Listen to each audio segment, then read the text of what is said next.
Hey guys, स्वागत है आपका अपने चैनल एग्जाम्स मस्ती पर। आज मैं आपको बेसिकली ये बताने आया हूँ, किसी भी एग्ज़ाम को देने से पहले इस गणित की वीडियो को ज़रूर देख लेने के बाद फिर आप भुलाना तो चाहोगे लेकिन भुला नहीं पाओगे। कितना भी भुलाना चाहना उतना ही मैथ आपका अच्छा होता जाएगा। ठीक है, अगर क्वेश्चन समझ में ना आए तो चैनल को अनसब्सक्राइब करके चल जाना, कोई दिक्कत नहीं। ठीक है, क्वेश्चन क्या होंगे जैसे आपके सामने देखो, क्वेश्चन लिखें, अच्छे से रीड कर लो एक बार। इस टाइप से क्वेश्चन आपके आएंगे एग्जाम में। ठीक है, इस वीडियो में ये क्वेश्चन नंबर 2 पे सोल्व किया गया है, समझाया गया आपको। क्या पता इस प्रकार से क्वेश्चन अगर आ जाए तो आप सोल्व कर पाओगे कि नहीं कर पाओगे, बताओ जल्दी से एक बार कमेंट बॉक्स में। और कर पाओगे बहुत अच्छी, और नहीं कर पाओगे वीडियो को एंड तक वॉच करिए। फिर ना मज़ा आए तो वीडियो को डिसलाइक करके चले जाइए, हाँ मज़ा आए तो लाइक तो करिएगा। ठीक ना, चलिए शुरू करते हैं। क्वेश्चन नंबर 1 क्या है, अच्छे से रीड करिए और एक बार बनाने की कोशिश करिए आप। ठीक है, ऐसे प्रश्न एग्जाम में कई बार रिपीट हुए हैं, ठीक है, और होते रहेंगे, बशर्ते आपको अच्छे से पढ़ के जाना है। क्या है क्वेश्चन, कॉपी और पेन के दाम 7:5 के अनुपात में है। ठीक ना, कॉपी का दाम पेन के दाम से 200 रुपये अधिक है, तो पूछ रहा है तो पेन का दाम क्या होगा, ये पूछा है आपसे। कोनो हार्ड बात नहीं पूछ लिया है जो आप बना नहीं पाएंगे। देखो, एक तो बात सीधी सी है, अगर जिन्होंने अभी तक एग्ज़ाम पास किए हैं वो इंसान हैं, है ना, वो कर सकते हैं, तो आप भी तो इंसान हो, आप नहीं कर सकते? बिल्कुल आप कर सकते हो, बशर्ते ये देखिए उनका बैकग्राउंड क्या रहा है, उन्होंने कितनी मेहनत से तैयारी की है, वही आपको करना है। ठीक है, आप भी कर पाइएगा अच्छे से। अब इस क्वेश्चन को देखिए, एक बार बनाने की कोशिश करिए, वीडियो को चाहो तो यहाँ पे रोक दो, है ना।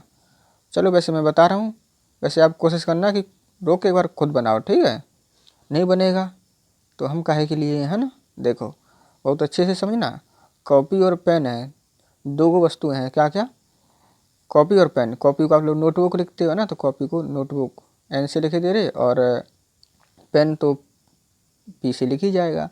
इनका अनुपात दे रहा है क्या, 7:5। ठीक ना, कॉपी का दाम पेन के दाम से, मतलब ये कॉपी का दाम पेन के दाम से 200 अधिक है। कितना अधिक है, 200। अब यहाँ अनुपात में देखो, यहाँ कितना अधिक है ये बताओ बाबू, कितना अधिक है।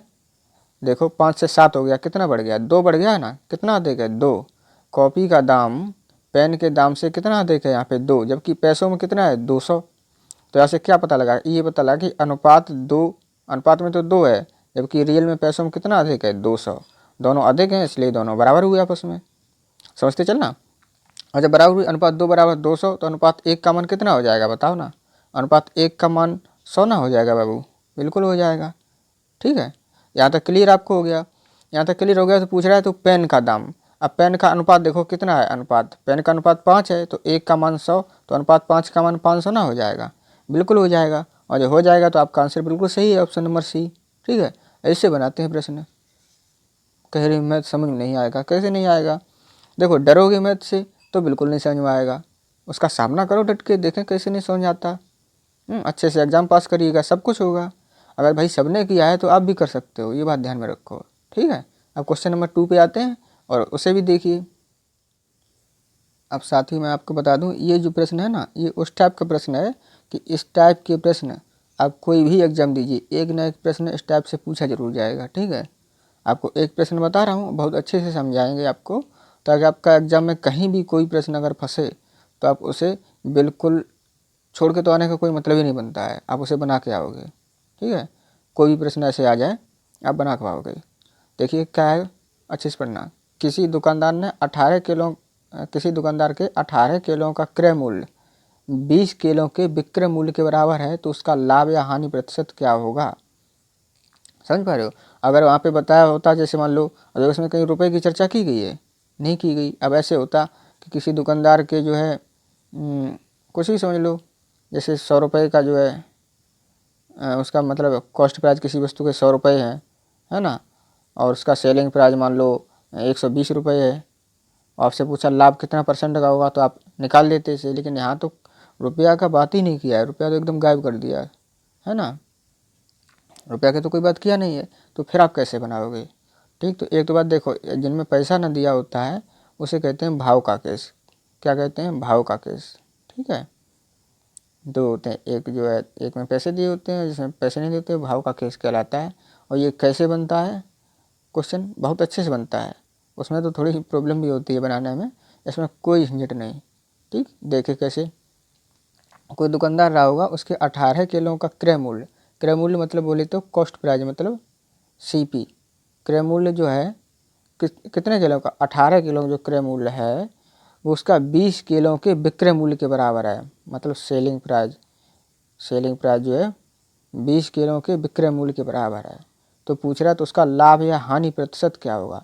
अब देखो एक तो बात यहाँ से सीधी सी डिसाइड हो गई कि जितने रुपए में वो 18 को केला खरीदा है, ये कॉस्ट प्राइस है ना, जितने रुपए में वो 18 को केला खरीदा है, रुपया कितना कोई मतलब नहीं दिया है, कोई बात नहीं, लेकिन जो कह रहा है वो समझो, जितने रुपए में वो 18 को केला खरीदा है उतने में बेच कितना दिया, बताओ ना बउआ, 20 बेच दिया। एकदम पगला रहा होगा है, 18 खरीद के लाया और 20 को बेच दिया, तो बताओ हानि होगी कि लाभ होगा। दिमाग नहीं, मैथ नहीं पढ़ा होगा अच्छे से, तभी 20 बेच दिया, क्योंकि आप लोग समझते चलना इस बात को, ठीक है। तो बताओ जब 18 को खरीद के लाया था जितने रुपए में, उतने रुपए में 20 को बेच दिया, 2 को तो अपने घर से और दे दिया, नहीं दे दिया, तो हानि होगी कितने किलो की। देखो 18 को लाया था, 20 को बेच दिया, 2 किलो की हानि होगी, ठीक है। अब एक बात यहाँ पे याद रखने योग्य है कि इसका जो है प्रतिशत जो लाभ या हानि जो निकलता है वो सेलिंग प्राइस पे निकलता है, ठीक है, कॉस्ट प्राइस पे नहीं निकलता। कि उसको हानि तब हुई है जब उसने 20 केले बेचे, अगर वो 20 ना बेचता तो हानि नहीं होती। तो इसके लिए 2 किलो की हानि हुई, तो 2 कुल कितने पे, तो 20 पे, ठीक, सेलिंग प्राइस पे निकलता है इसका प्रतिशत हानि लाभ, ठीक। और प्रतिशत के निकाल के लिए 100% से गुणा करोगे, इतनी बात तो सभी को पता है, कौन को नहीं जानता है। अब कटाओगे 20 एकम 20, 20 पंचे 100, और ये 5 का 2 में गुणा हो जाएगा, तो 5 दूनी 10%, ठीक, 10%। अब 10% क्या हानि की लाभ, ये वाला टिक कर दें, नहीं ये वाला टिक होगा, क्यों नहीं होगा, क्योंकि 10% हानि आप पहले ही जान चुके थे कि 18 को खरीद के लाया, 20 को बेच दिया, हानि होगी। तो 10% जो आपका आंसर आया ये है 10% हानि, ठीक है। अब बताओ एक बार कमेंट करके। देखो मुझे पढ़ाना जितना अच्छा लगता है ना, उतना ही अच्छा लगता है आप लोगों को कमेंट रीड करना, तो प्लीज़ कमेंट जरूर करिए और बताइए क्या ये क्वेश्चन आपको समझ में आया कि नहीं आया, पहले से आप बना लेते थे कि नहीं बना पाते थे, एक बार प्लीज़ कमेंट करके हमें ज़रूर बताएं, ठीक है। बहुत अच्छा लगेगा मुझे देखने में कि आप लोग का क्या रिस्पॉन्स आता है, ओके। अब क्वेश्चन नंबर 3 देखिए, वो भी इतना ही इंपॉर्टेंट है, इसलिए बिना देखे मत जाइएगा। चलिए ये भी प्रश्न आपके सामने ही है, ठीक है। और शायद उम्मीद है कि आप लोग को, देखो पहला क्वेश्चन कराया है ना अनुपात वाला, वैसा ही ये भी क्वेश्चन है, कोई बहुत ज़्यादा मतलब बहुत ज़्यादा हार्ड थोड़ी है। अच्छे से एक बार रीड करो, चलो एक बार आपके सामने रीड कर दें, मेरे साथ साथ पढ़ो। एक विद्यालय में, अरे आप ही से कह रहे हैं, बोलो, बोल नहीं रहे, आपकी आवाज़ नहीं आ रही। एक विद्यालय में, फिर नहीं बोले, ऐसे काम ना चलेगा, बोलना पड़ेगा हमारे साथ, बोलो। अच्छा देखो मैं सुन रहा हूँ, आप बोलना बिल्कुल। एक विद्यालय में लड़के और लड़कियों का अनुपात 5:3 है तथा लड़कियों और अध्यापकों का अनुपात 7:1 है। तो कह रहा है विद्यार्थियों तथा अध्यापकों का अनुपात क्या होगा, ठीक। बहुत अच्छे से समझना है तब क्वेश्चन समझ में आएगा। देखो मैथ के क्वेश्चन हार्ड नहीं होते हैं, लेकिन होता क्या ना, हम लोग जल्दी में एकदम रीड करते हैं, फिर तो पता ही है, जब जल्दी से रीड करोगे समझ आएगा नहीं, और आएगा नहीं तो बनाओगे कहाँ। इसलिए रीड अच्छे से करिए, ठीक है। और जब रीड कर लो फिर ना समझ में आए तो हम बता रहे हैं, तो आप लोगों को रीड कर लिया है, वीडियो को एक बार रोक दीजिए और आप बनाइए एक बार, ठीक है। कौन सा आंसर होगा इसमें से, 4 ऑप्शन है, एक बार बनाओ, बाकी हम तो बताएंगे, ठीक है। उम्मीद है आपने वीडियो को रोक के बनाया होगा, नहीं बनाया तो अब भी रोको वीडियो को, बनाओ पहले, और पहले सोल्यूशन तो हम दिखाई रहे। देखो एक विद्यालय है, उसमें लड़के और लड़कियों का अनुपात दिया है, लड़के का मतलब बॉयज़ और लड़कियों का मतलब कौन ना जनवे करता है, गर्ल, सब जानते हैं। अनुपात दिया है, क्या दिया है, 5:3, ये अनुपात है। तथा लड़कियों और अध्यापकों का अनुपात, मतलब लड़कियों और अध्यापकों का अनुपात। अब देखो मैं क्वेश्चन को थोड़ा सा लिख रहा हूँ, सही से लिख रहा हूँ, एक बार रुक जाना, क्वेश्चन तो सही लिखा है, बाकी नीचे जगह नहीं बचेगी सोल्व करने के लिए, इसलिए दोबारा से लिख रहा हूँ अच्छे से, ठीक है, ताकि आपको बेहतर ढंग से समझा सकें। देखो लड़के और लड़कियों का अनुपात दिया है 5:3। इसके बाद अनुपात एक और दिया है, कौन सा दिया है, लड़कियों और अध्यापकों का। तो देखो लड़कियों का कितना दिया, 7, तो देखो लड़कियों तो ये लिखा ही एक गर्ल, इसी के नीचे लिखना तरीका देखो लिखने का, 7 लड़कियों और अध्यापकों का अनुपात, अध्यापक मतलब टीचर, ठीक है, इनका अनुपात दिया है 7:1। अब देखो यहाँ से आप दोनों बातें लिख गई, लड़के और लड़कियों का अनुपात 5:3, ठीक है, और लड़कियों और विद्यार्थियों का अनुपात, वो सॉरी लड़कियों और अध्यापकों का अनुपात 7:1, दोनों बातें लिख गई। अब आपको क्या करना है वो समझो, सीधा करो लाइन और देखो यहाँ पे जो भी, जैसे यहाँ पे 3 लिखा है ये बीच में, तो इसके इस तरफ जितने भी खाली जगह मिले आपको 3 ही लिखना है। सीधी बात समझ लो, यहाँ पे एक जगह थी, एक जगह 3 लिख दिया, आगे जो भी होती तो 3 ही लिखे जाएंगे। ठीक, ये बात समझ लो।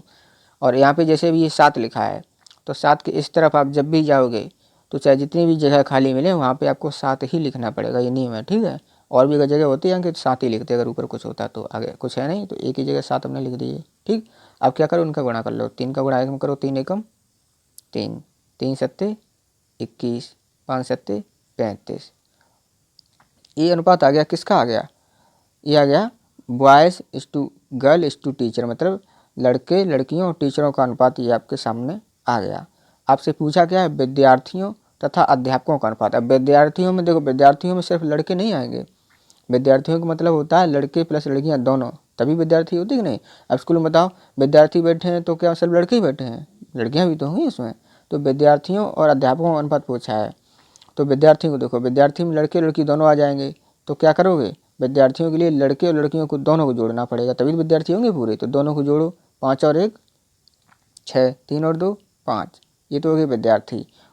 और अनुपात का चिन्ह लगा दो, और लड़कों विद्यार्थियों और अध्यापकों का अनुपात, यही तो पूछा अध्यापकों का। अध्यापक कितने हैं, 3, इन्हें कोई कट जाए तो कटा ले, 6 5 11, 3 से तो कटेगा नहीं, तो बस यही हो गया 56:3। विद्यार्थियों और अध्यापकों का अनुपात क्या हो गया, 56:3 हो गया, जो कि ऑप्शन नंबर ए में है।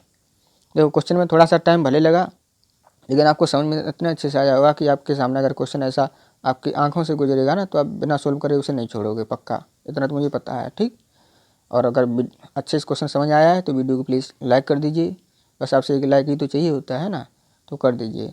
और क्वेश्चन नंबर 4 भी देखिए, वो भी इतने अच्छे से समझ में आने वाला है। ओके, और वीडियो का भगाइएगा ना कि भगाने लग जाओ, आराम से अच्छे से देखो ताकि आपको दिमाग तक बात पहुँचे। ओके, क्वेश्चन नंबर 4 आपके सामने है। देखो क्वेश्चन आपको रीड करा दे रहा हूँ, ठीक, लेकिन फिर क्वेश्चन को थोड़ा सा साइड करके पहले इसके बारे में थोड़ी सी चर्चा करेंगे आपसे, ठीक, ताकि आपको क्वेश्चन ऐसा समझ में आए कि जीवन में कभी ना भुलाइएगा। ठीक, भुलाइएगा का भुला ही नहीं पाइएगा, कैसे भुलाओगे।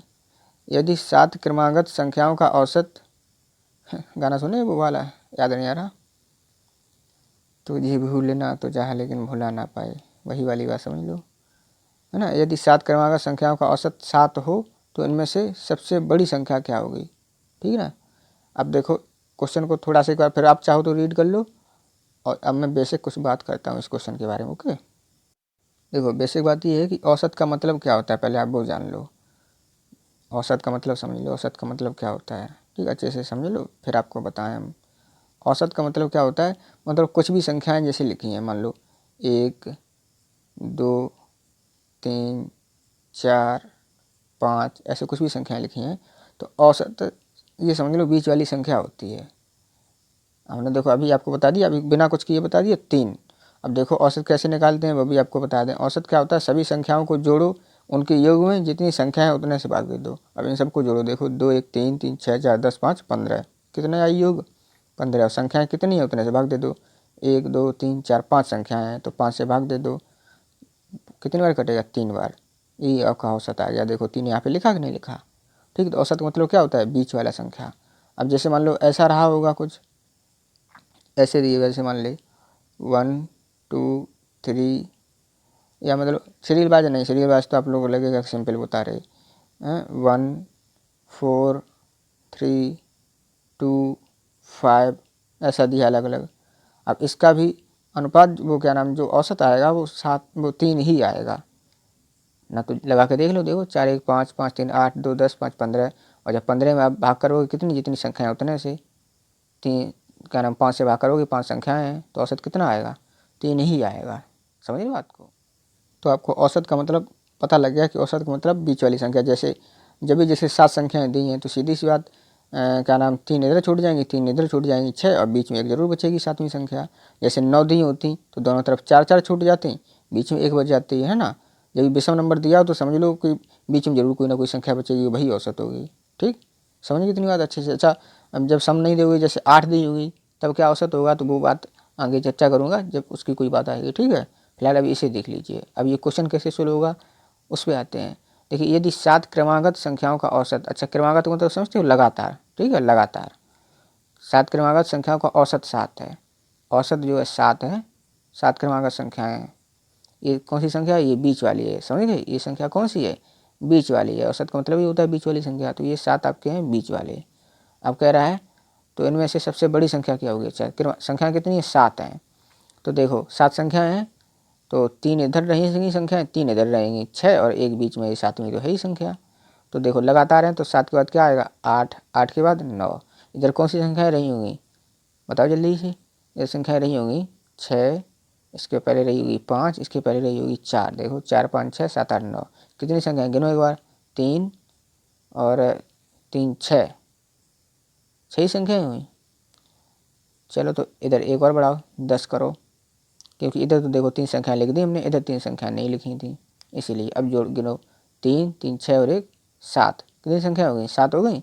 वही पूछा है 7 संख्याओं का औसत कितना है, 7 है। अब इन सबका जब औसत निकालोगे उसी तरीके से जो मैंने बताया था, तो औसत आपका कितना आएगा, 7 ही आएगा। चाहो तो निकाल के देख लेना, ठीक है, निकाल के देख लेना एक बार। तो औसत पूछ रहा है, मतलब बता रहा 7 है, तो इनमें से सबसे बड़ी संख्या पूछी है, तो बड़ी संख्या कितनी है, 10 है कि नहीं है, बिल्कुल है आपके सामने। सबसे छोटी पूछता तो 4 हो जाती, लेकिन सबसे बड़ी पूछी है तो सबसे बड़ी आपकी है ऑप्शन नंबर डी में, जो कि 10 है। क्लियर। आई होप कि ये भी क्वेश्चन आपको बहुत अच्छे से समझ आया होगा, और ऐसे क्वेश्चन आएंगे तो आप बिल्कुल बना के आइएगा। ओके, चलिए क्वेश्चन नंबर 5 देखिए, जो कि आपके लिए बेहद ज़रूरी है देखना। ऐसे प्रश्न ना एग्जाम में पूछे जाते हैं, ये समझ लो। ये भी एक टॉपिक है और इससे भी क्वेश्चन बनते हैं एग्जाम्स में, ठीक। लेकिन आपको बनाने आते हैं या नहीं, ये आपके ऊपर डिपेंड करता है, ठीक है। आते हैं बहुत अच्छे, और बहुत अच्छे से काम ना चलेगा, सिर्फ आते हैं तो कमेंट बॉक्स में अभी बता दो, है ना, अभी बताओ आंसर इसका क्या आएगा, ठीक है। नहीं आते हैं तो मैं तो हूँ ही, बताऊँगा आपको बहुत अच्छे से, और बताऊँगा भी ऐसे जो आप लाइफ टाइम में कभी नहीं भुलाइएगा, ठीक है। अच्छे से सीख जाओगे आप। क्या है क्वेश्चन, आप जब बताओगे और जो क्वेश्चन आपको ना समझ में आए तो कमेंट बॉक्स में लिख दिया करो, उसे अच्छे से समझाने की कोशिश की जाएगी, है कि नहीं। और आप लिखोगे नहीं तो मैं कैसे समझाऊंगा आपको। चलिए देखिए क्वेश्चन क्या है। एक नल किसी टंकी को 16 मिनट में भर सकता है तथा दूसरा नल उसे 24 मिनट में खाली कर सकता है, ठीक है। एक बेचारा भरेगा, दूसरा का क्या करेगा, खालिया करने का काम करेगा। यदि टंकी 2/3 पहले से भरी हुई है और दोनों नलों को एक साथ खोल दिया जाए तो टंकी कितने मिनट में भर जाएगी। अभी बहुत टेढ़ा मेढ़ा लग रहा है लेकिन कुछ भी नहीं, बस आप देखते जाइए और ख़ुद बनाओगे, ऐसे जैसे मैं बना रहा हूँ आप भी बनाओगे। कैसे बनाओगे, देखो अच्छे समझना। एक नल किसी टंकी को 16 मिनट में भर सकता है। कोई नल रहा होगा, मान लो उस नल का नाम समझ लो ए है, और एक नल और है बेचारा, उसका भी बी रख लो। एक नल जो है ये 16 मिनट में क्या कर रहा है, भर रहा है, समझते चलना। दूसरा नल उसे 24 मिनट में क्या कर रहा है, ये खाली कर रहा है।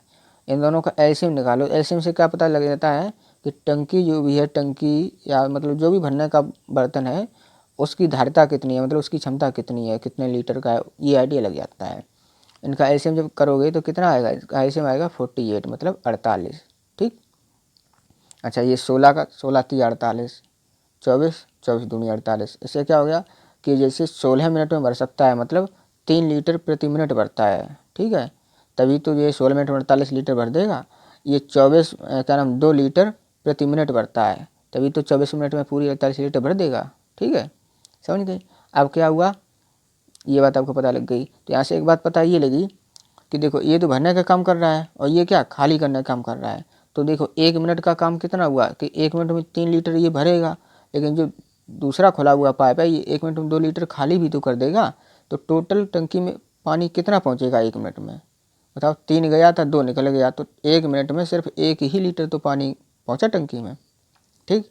क्लियर, यहाँ तक कन्फर्म हो गया। अब बात इसकी करते हैं 2/3 वाले की।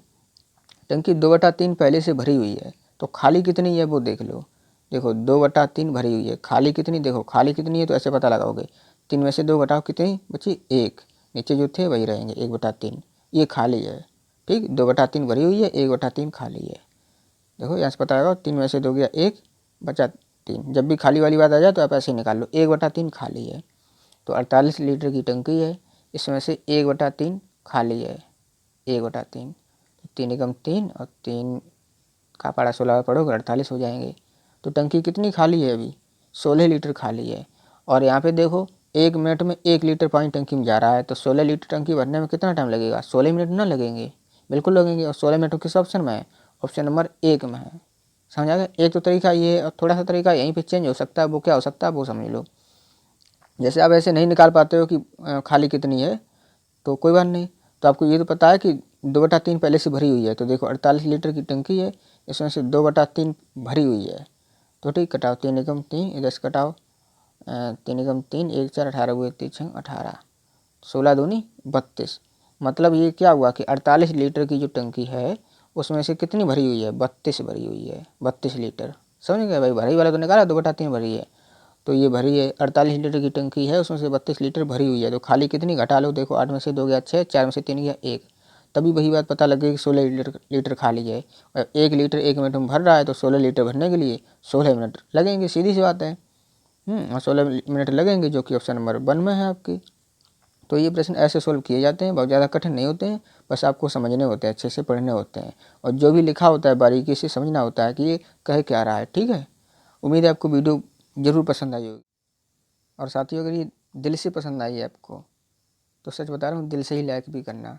ठीक है, ये प्रश्न आपके लिए है। ठीक है, अच्छा सा प्रश्न है, बहुत ज़्यादा हार्ड भी नहीं है और बहुत ज़्यादा, अब हार्ड के देखो, हार्ड कुछ नहीं होता है, जो आपको पता है वो सिंपल, जो नहीं पता है वो हार्ड, सीधी सी बात है। ठीक है, ये क्वेश्चन है आपके लिए है, क्वेश्चन को रीड कर लीजिए, स्क्रीनशॉट ले लीजिए और अच्छे से बनाने की कोशिश करना एक बार। ठीक, ना बने तो कमेंट बॉक्स में भले इतना आपको लिखना कि नहीं बना, लेकिन लिखना ज़रूर।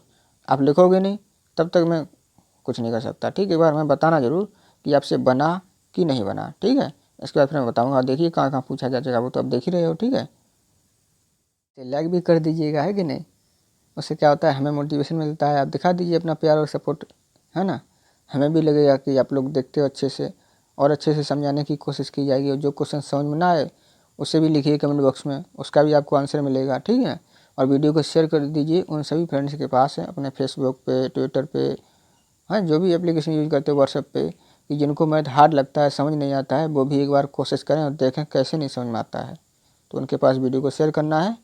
और चैनल को सब्सक्राइब कर लीजिए इसी प्रकार की video, knowledgeable video time to time देखने के लिए। भाई सब्सक्राइब नहीं करोगे, आपके पास नोटिफिकेशन नहीं आएगा, फिर कैसे देखिएगा। पूरे यूट्यूब का तो एक बहुत बड़ा दुनिया है, कैसे ढूंढ पाइएगा इस वीडियो को, इसलिए चैनल को सब्सक्राइब कर लीजिए। ठीक है, बेल आइकन दबा लीजिए, उसे सेट कर लीजिए ऑल नोटिफिकेशन पे। ठीक है, जैसे देखो ऐसे वीडियो, जैसे ऐसे क्लिक करोगे आप, 3 को ऑप्शन आएगा, सबसे ऊपर वाला ऑल नोटिफिकेशन होगा, उस पर क्लिक कर देना है, अब चैनल ज्वाइन हो जाएगा आपका। ठीक है, अच्छे से पढ़ पाइएगा फिर, और कमेंट बॉक्स में एक बार बताइए कि आपको वीडियो कैसी लगी, अपना सपोर्ट जरूर दिखाइए। ओके, मिलते हैं फिर कल नेक्स्ट वीडियो में, जो भी क्वेश्चन पूछा करें उनका आंसर जरूर दीजिए। ठीक है, मिलते हैं फिर कल नेक्स्ट वीडियो में, तब तक के लिए टेक केयर, बाय बाय, जय हिंद, जय भारत।